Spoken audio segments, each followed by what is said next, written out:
आप बैंकिंग तो करते ही होंगे, जाहिर तौर पर। आज इससे अछूता कोई भी नहीं है। इसका एक कारण भारत में बहुतायत में बैंक होना भी है। आज यहाँ लगभग 190 से अधिक बैंक कार्यरत है, जिसमें 43 बैंक विदेशी है।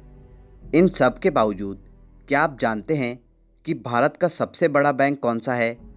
आप अपने जीवन में कभी न कभी इस बैंक में ज़रूर गए होंगे, और अगर आप ग्रामीण परिवेश से हैं तो ये भी संभव है कि आपने अपने नज़दीक में इस बैंक को देखा हो। आइए जानते हैं भारत के सबसे बड़े बैंक की कहानी। ब्रिटिश भारत में एक समय ऐसा भी आया जब ईस्ट इंडिया कंपनी की माली हालत बहुत ख़राब हो रही थी।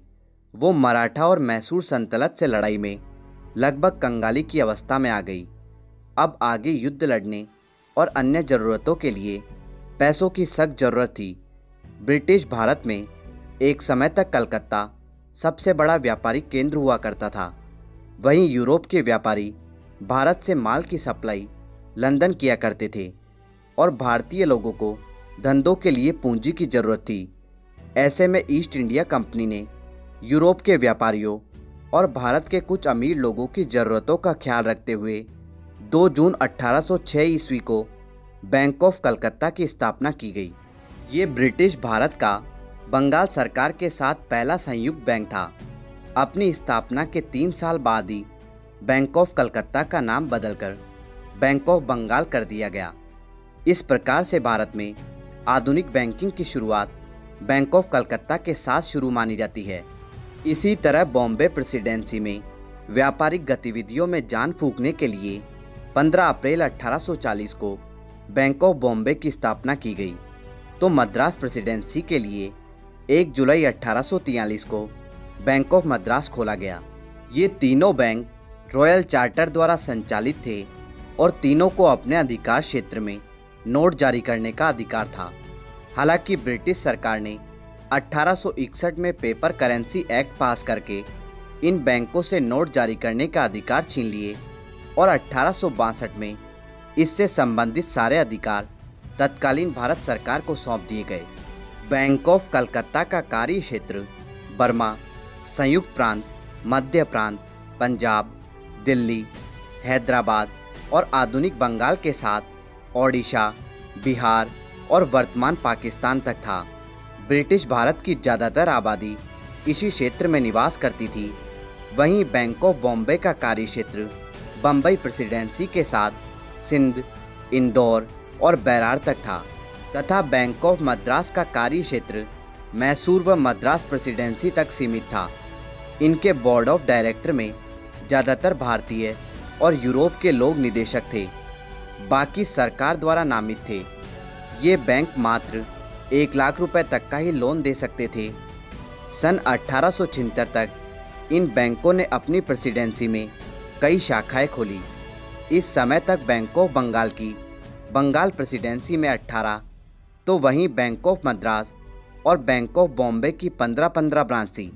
27 जनवरी 1921 को bank of Madras, bank of Bombay और बैंक ऑफ बंगाल की सभी 70 ब्रांच का एक साथ विलय कर दिया गया, और इसका नाम रखा गया imperial bank of India. Imperial bank की एक शाखा लंदन में भी थी, जिससे बंगाल, मद्रास और बॉम्बे बैंक के पुराने और नए ग्राहक पैसा जमा करा सकते थे। बैंक का ज़्यादातर स्टाफ भारतीय था, वहीं इसके प्रबंधक यूरोपियन थे। इंपीरियल बैंक में विलय हुए तीनों बैंकों के पुराने शेयर्स होल्डर्स की स्थिति यथावत रही। ब्रिटिश सरकार को पहले 3 साल तक बैंक के लाभ में कोई भी हिस्सा नहीं दिया गया। इंपीरियल बैंक ने सरकार के व्यापारिक और एक केंद्रीय बैंक के तौर पर कार्य किया। सन 1935 में भारतीय रिजर्व बैंक की स्थापना के बाद केंद्रीय बैंक के सारे कार्य रिजर्व बैंक को हस्तांतरित कर दिए गए, और इंपीरियल बैंक केवल व्यापारिक कार्यों तक ही सीमित रह गया। भारत की स्वतंत्रता तक इंपीरियल बैंक की 172 ब्रांच और 200 सब ब्रांच में 275 करोड़ 14 लाख रुपए जमा थे। इंपीरियल बैंक के अलावा भी भारत में यूरोपियन और देसी बैंक अपना कारोबार बढ़ा रहे थे। ऐसे में भारत का एक बड़ा वर्ग बैंकिंग से वंचित था। भारत की पहली पंचवर्षीय योजना के द्वारा इस ओर ध्यान दिलवाया गया कि भारत के ग्रामीण क्षेत्रों में कृषि के लिए ऋण की व्यवस्था नहीं है। इस प्रकार एक ग्रामीण बैंक की जरूरत महसूस की गई। परिणाम स्वरूप भारत की संसद में state bank of India act पारित किया गया। 1 जुलाई 1955 को इस अधिनियम के द्वारा इंपीरियल बैंक को भारतीय स्टेट बैंक ने अधिग्रहित कर लिया। अब अपने व्यापार को बढ़ाने के लिए सन 1959 में SBI ने 8 अधीनस्थ बैंकों की स्थापना की। इसमें से कुछ बैंक पहले से ही स्टेट बैंक में शामिल किए जा चुके हैं।